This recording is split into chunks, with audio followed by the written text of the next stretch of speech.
Olá, pessoal. Como projeto de visão computacional, eu me dispus a fazer um tradutor automático de mangás, né? O projeto ainda está em desenvolvimento, não está totalmente completo, mas aqui eu mostro o que eu consegui fazer, né? No fundo aqui, enquanto eu falo, tem as traduções ocorrendo, e eu me dispus a fazer exatamente isso, né? Que o objetivo é traduzir de qualquer linguagem de origem para qualquer linguagem de destino. Nesse caso que a gente está utilizando, eu estou traduzindo do inglês por português e do coreano para o português, certo? Então é basicamente isso que o projeto é por enquanto, né?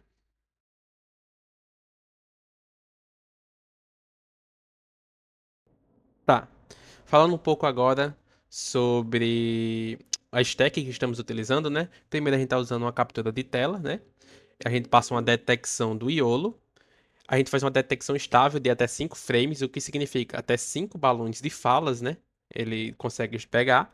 Depois a gente passa por uma extração de ROI mais a margem. Esse ROI é tipo o ID da imagem. Então, em seguida, a gente passa por um processamento, certo? Esse pré-processamento pode ser upscaling da imagem, aumentar a nitidez, tudo que vai melhorar o texto para que a LLM consiga detectar, né?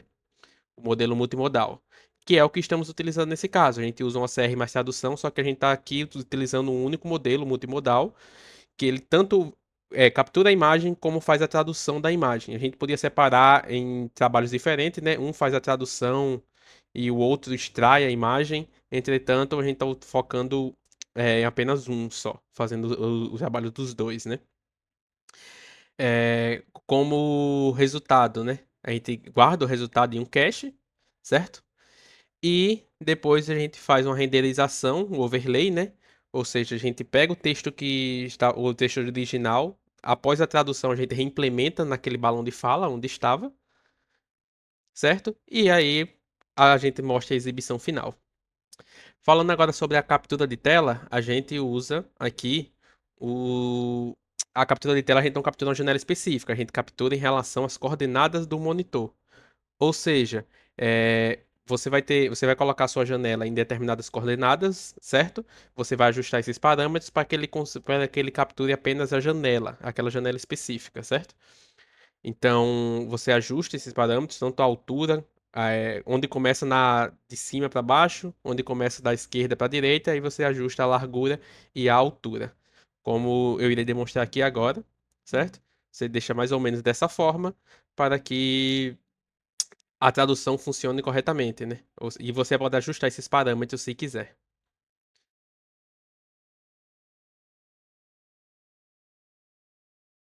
Certo. Falando agora sobre os parâmetros, né, de treinamento, aqui, como eu falei, né, a gente está utilizando o Iolo, e como parâmetros de treinamento, a gente está utilizando 40 épocas, certo?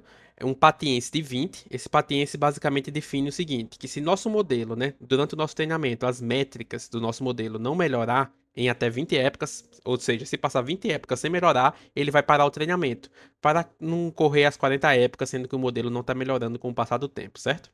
A gente definiu um batch de 8 e o tamanho da imagem de 640. Esse tamanho da imagem, ele pode ser alterado. Ou seja, caso a gente for treinar com imagens que são muito pequenas, é ideal que tenha na hora do treinamento, a gente coloque uma imagem maior, ou seja, 640.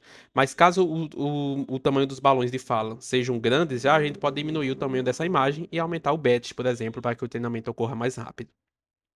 Falando sobre outras coisas, outros parâmetros, escala, é, um flip, né, rotações, um translate, ou seja, a gente aplica determinados parâmetros para que melhore a detecção do texto.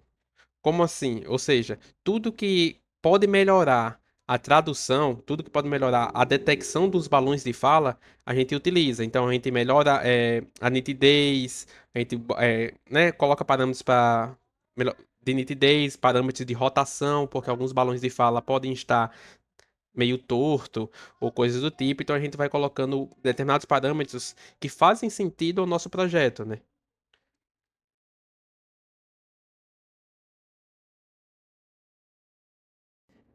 Falando agora sobre os resultados do treinamento. Como resultado do treinamento, a gente pode ver aqui que o nosso conjunto de treino, ou seja, tanto o Box Loss como o CLS Loss e o DFL Loss, eles vão convergindo a um certo ponto, né? Então a gente pode ver que o treinamento, no conjunto de treinamento, os dados, ou seja, as métricas, eles vão convergindo. Entretanto, a gente pode observar aqui que no conjunto de validação a gente está em uma certa instabilidade, né?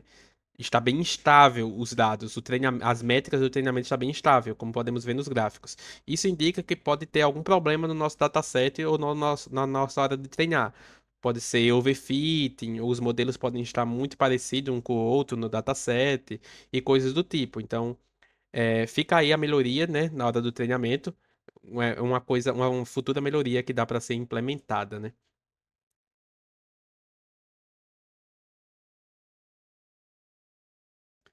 Tá, falando sobre os créditos, né? O dataset que eu utilizei para fazer o treinamento, eu utilizei o dataset que estava presente no RoboFlow, o, que é esse nome aí, no caso, né? O Team Slames, alguma coisa assim.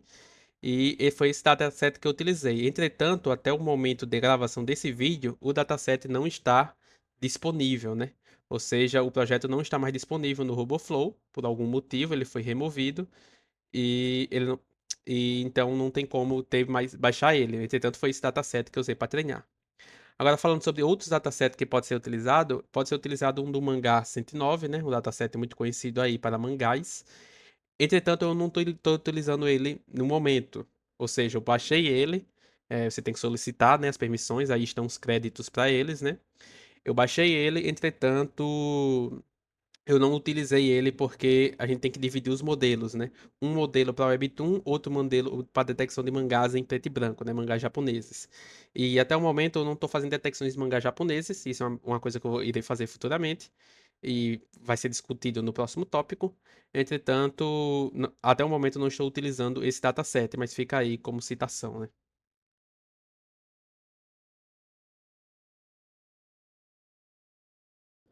Agora, falando sobre futuras melhorias, implementações, o que dá para fazer, né? E limitações que temos até o momento. Eu irei deixar aqui no código principal da execução, só para ter como fundo, entretanto, o assunto será outro, né?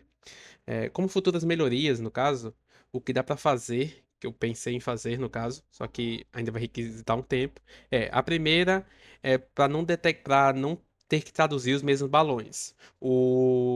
Uma vez que a gente detecta os balões, a gente passa para o modelo multimodal, ele faz a tradução, certo?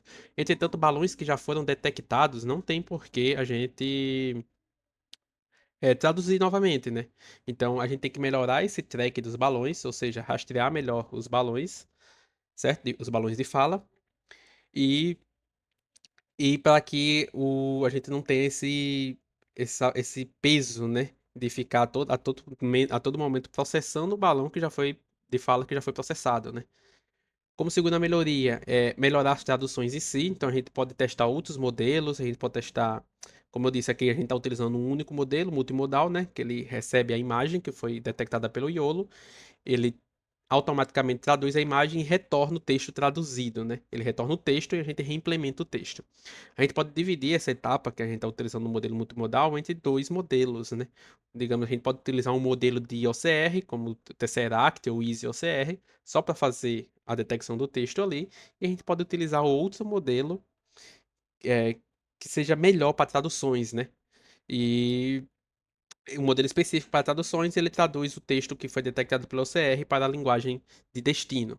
É também uma alternativa a ser feita, certo? E uma outra melhoria é a gente adicionar contexto. Então, por exemplo, a gente pega o balão anterior e adiciona como contexto para o próximo balão. Isso meio que o modelo vai aprendendo o que estava anteriormente para melhorar para a nova tradução, né? Então, a tradução em si vai sendo melhorada se a gente adicionar contexto. E falando agora sobre o que eu tinha falado no tópico anterior, que era sobre o mangás em si, até o momento esse modelo está detectando apenas webtoons e HQs. Entretanto, ele pode ser feito para detectar balões de mangá. Só que mangás japoneses em preto e branco, eles são diferentes, né? Eles são preto e branco, o tamanho dos balões são diferentes. Então, treinar um mesmo modelo que foi treinado com webtoons com mangás é, preto e branco, ou seja, mangás japoneses, pode fazer com que o modelo não se torne bom em nenhum dos dois. Ou seja, o ideal é a gente dividir em dois modelos. Um modelo responsável por traduzir webtoons e mangás coreanos, e outro modelo responsável por traduzir mangás japoneses, né? Então a gente utiliza dois modelos aí. A gente pode criar um terceiro modelo que vai ser um classificador, ele determina qual modelo vai ser usado. Então a gente pode utilizar um novo modelo de visão também. A gente teria três modelos, né? Um para Webtoon, um para mangás japoneses e outro que vai ser um classificador, ele vai determinar esse é um mangá japonês, esse é um Webtoon. E a partir dessa definição dele é que a gente vai utilizar um dos modelos. Ou a gente pode deixar isso manual, certo? E nós mesmos selecionamos qual modelo vai ser utilizado, se vai ser o japonês ou o de Webtoon, certo? Então, e fica isso como futura melhoria para ser adicionada. Então, basicamente, o meu projeto é esse, certo? E eu eh, agradeço a atenção de vocês, também aceito o feedback de vocês sobre melhorias, o que eu posso fazer, se tem um jeito melhor de fazer, entre outras coisas. Agradeço.